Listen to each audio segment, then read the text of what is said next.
Good grateful. Good boy. Hands on.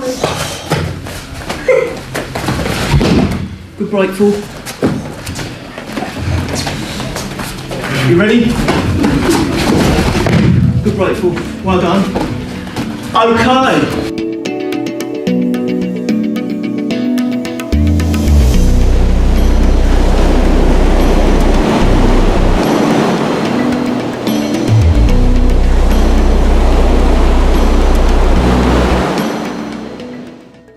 Should we put the dog down? Yeah, why not? Yeah. Come on your bed. Alright in the shot. Yeah, but I think she wants to be taken seriously. Yeah, a bit. Hi, I'm Mandy. I've been fostering for nearly 6 years now. We live in Bournemouth, not quite by the sea, but not that far away. It's close enough so we can take the kids down the beach, but far enough away that we don't get hassles from the tourists in the summer. Hi, my name's Jo, and I live in Fareham in Hampshire. I've been working in childcare for many years, running children's homes, and last placement was up in Wales. I decided, due to personal reasons, that I wanted to come out of children's homes. Really, I didn't have the energy for them, but didn't want to give up helping young people and children, so I decided to go back to fostering, and that's where I am now.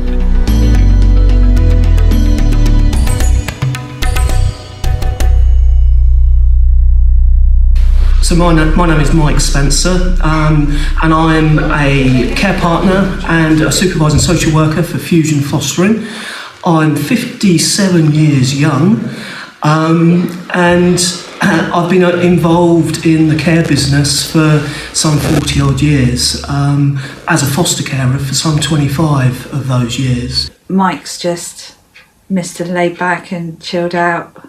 Nothing seems to faze him. He's either experienced it himself or he knows somebody who has experienced it and always has really wise words for you. And even when you get it completely wrong, all three of them are so good at making you feel better about a situation.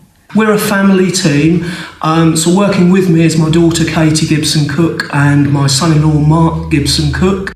So I'm Katie, I am 29 years old, live in Southampton with my husband Mark. I've been working for Fusion for 3 years now. Yeah. I'm a supervising social worker and a care partner. I'm Mark, I'm the husband. I'm part of the same team, obviously, and I'm 33. I've been working for Fusion for just over a year now.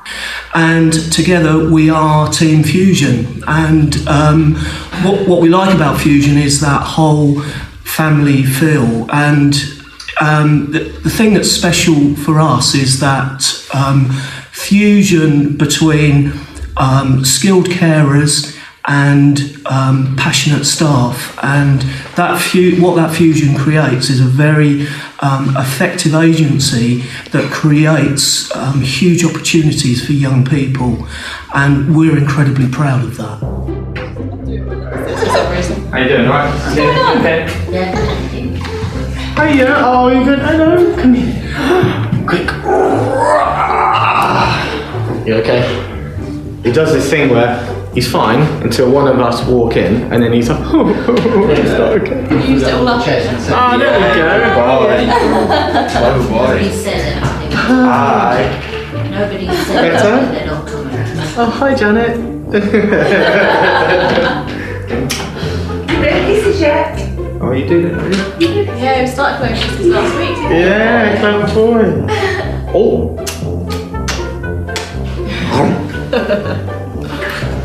He's been terrorising the place. Yeah, taking all the post-it notes out the cupboard and... You got the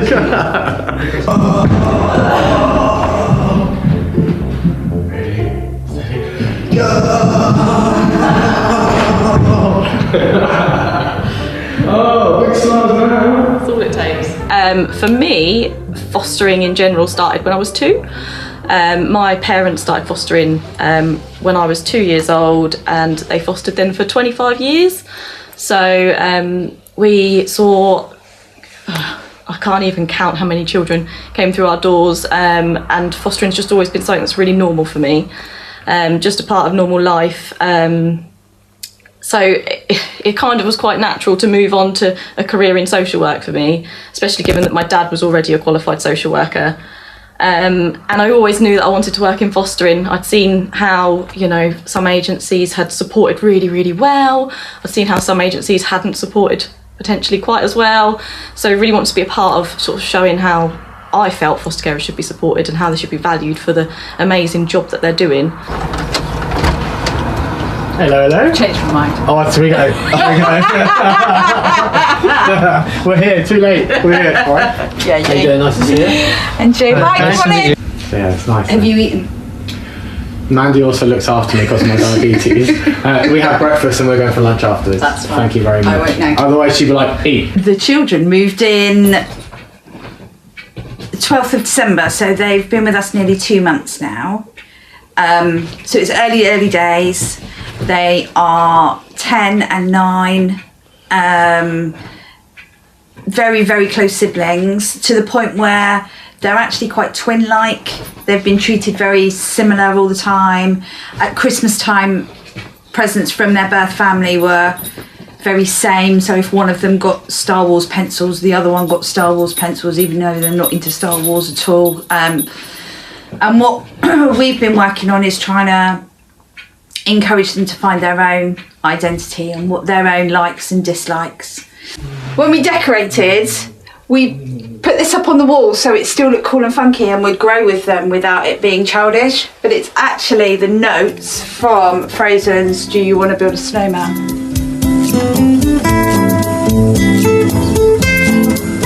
And I'd sort of fallen in love with him, so I had to keep him. I usually sell my kittens. Well, it's adorable. And if you want to see my... So is this your realm? And look at that. Look, I mean, what a beauty. This is my realm. Excuse everybody that's looking, it's not tidy. But I'm having a kitchenette put here. At the moment, I've got everything I need if I want to stay here and not eat with the kids. Hi, I'm Jenny. I'm 66. Actually, that's quite difficult to say, isn't it? When you've got a siblings. I'm 66. And I've been fostering for 6 years. I don't just foster. I have the 3 children here that I foster. I have my own 3 children. And I teach in a school for special needs kids. I also lecture for autism in schools and to parents with children with autism. The difficulties kids have are a side issue to the real child. And once you've got the real child and they know that you're standing beside them, everything you do with them, you do together. And you push out and you develop their skills, whether it's a social skill or a life skill. And along the way, you know, they trust you, you trust them. It's much, much easier. But it's not easy. I mean, I'm not a pushover. So the kids know there's certain rules they have to adhere to. What are your rules? House rules, not the same as my school rules, but the house rules always have been when you join us, because you never get 3 at once, so somebody's always joining and being the new one. This is a kind house, so we're kind to each other. We don't swear. Swearing is not allowed. And if you have a problem, then you talk about it. But you don't go around visiting on everybody else, because it's your problem and it's your duty to solve it. Okay. So problem solving is a big part of the life we have here in this house. So that's going to stay there until the said child decides that she wants it. And then she can come and get it.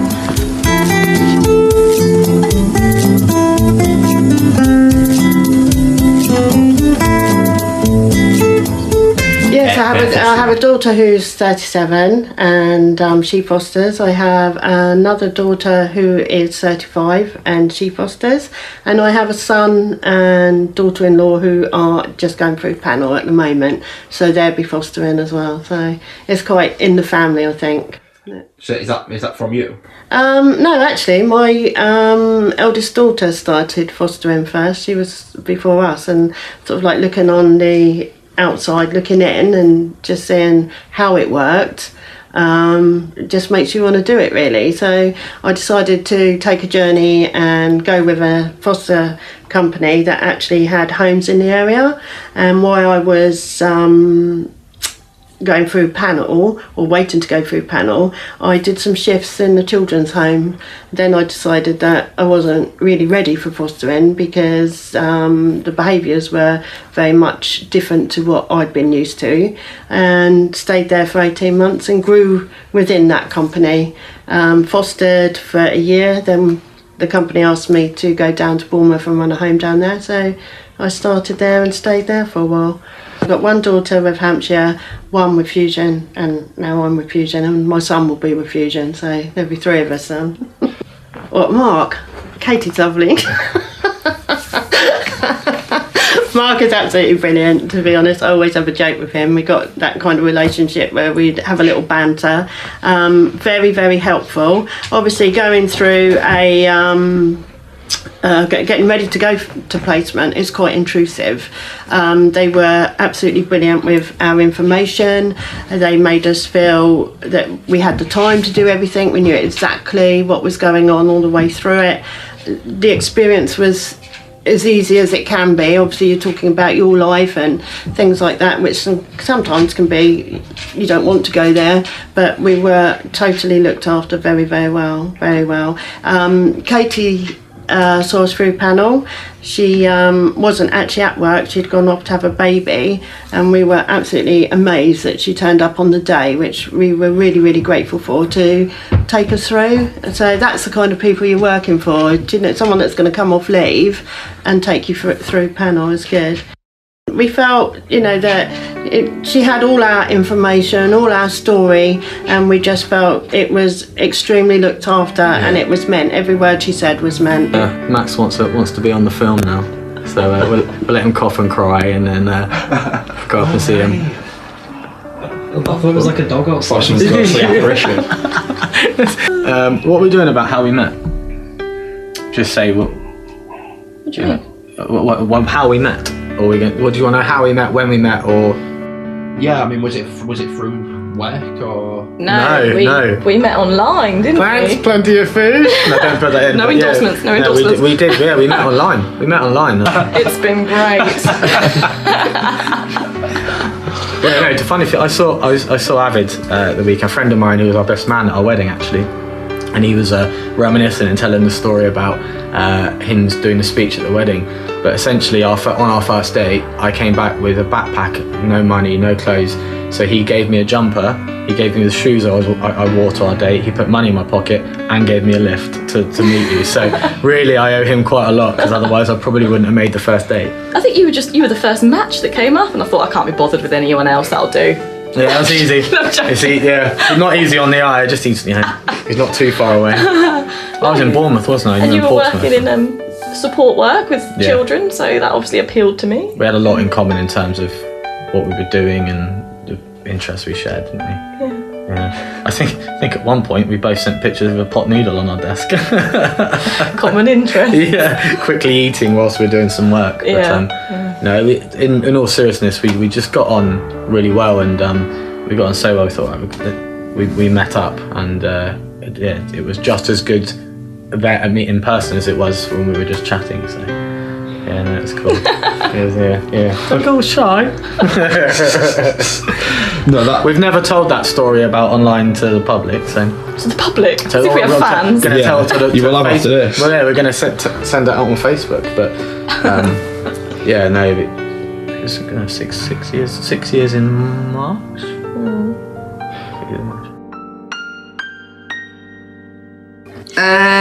It was after It was near Christmas. It was before Christmas, wasn't it? Because we had the Christmas decorations. It was about a week before Christmas, so it's like 2 months. Yeah. And what's happened? Well, we had an emergency placement. We'd had him before. So it was like sprung. We didn't know it was coming. What happened was his contact was cut. And parents found out where he was. They threatened to go get him. His father had just been released from prison, and his father hadn't seen him for about 6-7 months. Yeah, and anyway, they said that they was going to go get him. So they needed to get him out of the house, basically. And he came, he was a bit disorientated, wasn't he, for the first couple of days, because he was all... quiet. He knew what had happened. He was aware of the threats that had been made against his foster carer. Yeah. So... how does he feel about his father? He doesn't really say a lot, does he? No, he's a bit reserved. He doesn't really show his feelings. And you could see he was upset about it. We've got a 8-year-old boy. We haven't said yes at the moment because we'd like to discuss it with the kids to see how they feel about it. And we don't know what they're going to say, do we really? No. It's got to fit around us all. It's got to be right for us all, because the first little boy that we had, him and Jack did clash a bit, didn't they? Yeah. So I think when you've got children of your own, you've got to think about it, how it's going to work as a whole. Like if they say no, we don't want him to come, then we've got to ask why. Yeah. Why don't you want him to come? And can we work around that? Do you want to sit here there? Well, not really, but yeah. That's great. So, what do you think? You can be honest. A bit scared and worried how he'll feel if I'm like me and Jack. If I different to him and he doesn't like us, I'm scared what he'll think of us. Yeah. Like when our cousins come and stuff like that, and like it's just like the same as like they being our brother. We've got to treat him the same as everyone else. You've got to be nice. Do you want to do a floss before you go? No. Have you learnt any new moves? No. No? Sit there. Right.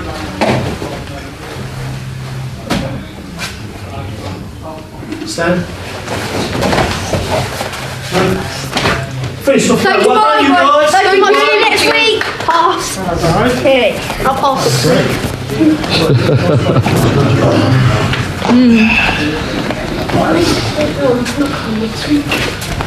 That was good, you. Yeah. Well done. Thank you, Mike. Yeah. Thank you, Mike. Yeah, I'll see you later, you guys. Thank you, Mike. Judo's a bit like fusion fostering. It's a bit of a family, and we've got this. We've almost got this community, and fusion fostering is the same. There's a community of carers, young people, and obviously us as staff. The other thing is that it's quite a tough sport. Judo. It's quite physical, and what it teaches you is resilience. And a lot of the looked after children that we look after have got very low resilience, and we like to support them and help them. So certainly if I had the choice again, I would foster again. I would do it all again, because we've had some amazing kids, some of which have been very, very challenging, but then become very, very rewarding. I've now got 2 very rewarding girls that are my daughters. My advice to foster carers that are just beginning their journey is to really keep it calm and take your time and learn. You know, if you've got friends that are also fostering, learn from those friends. And if you're not sure of something, ask questions. It is so rewarding, and it's just unbelievable to see a young person grow from strength to strength in your home under your care. Is just so fulfilling and wonderful. It's hard. It can take you to breaking point, but every foster carer has been a breaking point, and we all understand what each other is going through. And I certainly did at the beginning. I had a placement that was absolutely hard work, really, really hard work. And I think what you have to remember, and it's easy to forget, if you use the tools that our company Fusion have given us to use, and you use them properly, you're not on your own, and it's okay to say, I'm struggling. My advice to a new carer would be, don't be embarrassed of what you're feeling in front of other foster carers. Talk to them, because they're there to help you. I've never found any foster carer who's told me that I'm being silly or I'm talking nonsense. We're all in it together, and we're all in it to help these young people be the best adults that they can be.